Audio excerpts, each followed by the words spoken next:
Remember to breathe, cause it'll take your breath away when the engines cough and you blast off. Ignite the night with a firecracker flash.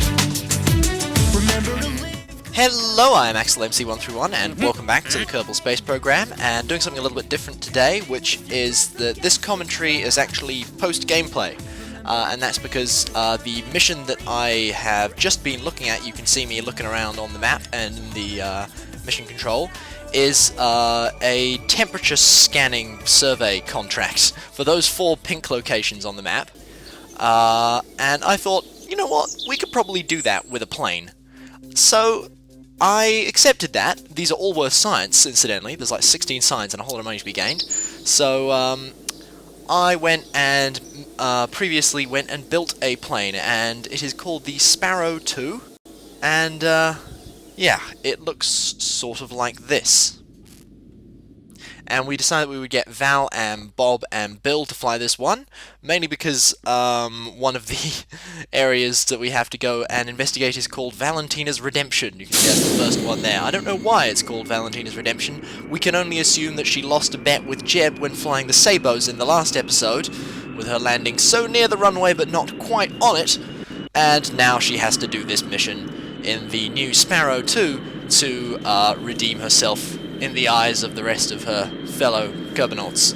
I'm sure that's just gibberish that I've come up with. But here is the Sparrow 2, and it's actually quite a nice plane. It's very unwieldy, because we don't have very sleek back end without taking off the back end and putting on one of those really long finials.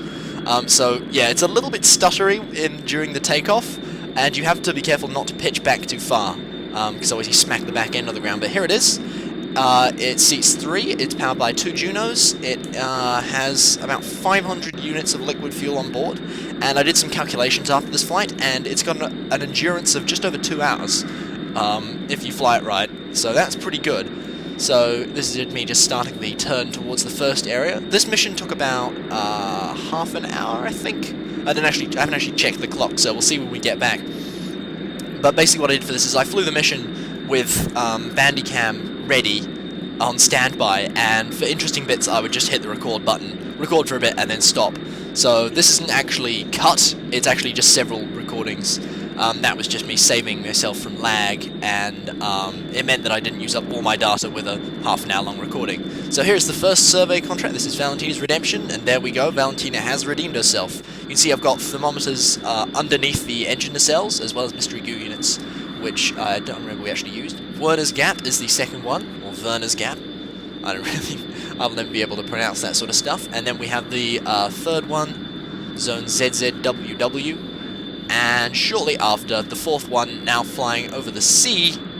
There we go, Zone 5 DZNH. And that is all 4 of them complete. And we actually managed to get, because we're doing some flying over areas we haven't done before, we got like temperature scans over the grasslands and also the desert on the west side of the KSC's continent, and there's the contract complete.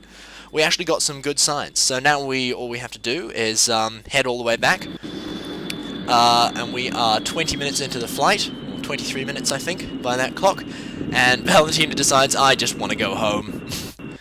Nice plane, but I want to go home now, so she's a little bit hard on the turning there. Nothing that the plane can't handle, and lovely view from the cockpit here about 10 minutes later.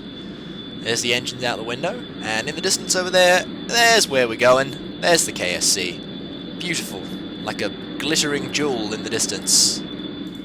And here we are on the final approach, and Valentina is holding it nice and steady here. I did actually have a little bit of trouble on this, because I realized I was coming in quite fast. I couldn't remember what the stall speed on this is. It's actually quite high, because it's very full of fuel.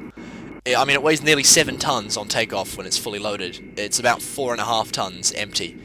But we've used about a third of our fuel coming in here, and the clock says about 45 minutes, I think, so maybe a bit longer than I thought. But that's pretty good, a 45-minute out and back, using just under a third of the fuel reserves. This plane is very, very good. I'm quite happy with it, especially since it's using just under 30 parts.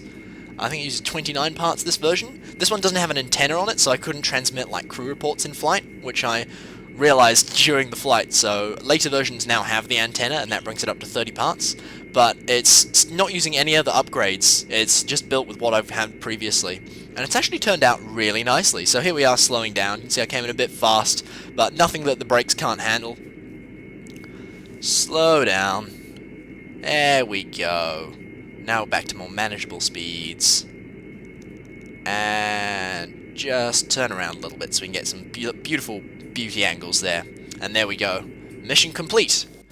And we managed to get just over 20 science from the various science bits that we did around that, as well as a whole lot of money from completing the contract, which is really nice. We also got pretty much all the funds recovered, which is wonderful, so our expenses are very little, and somehow Bill gained 1 XP, which is nice, so he's halfway to level 1 or level 2, or whichever the first one that they hit is.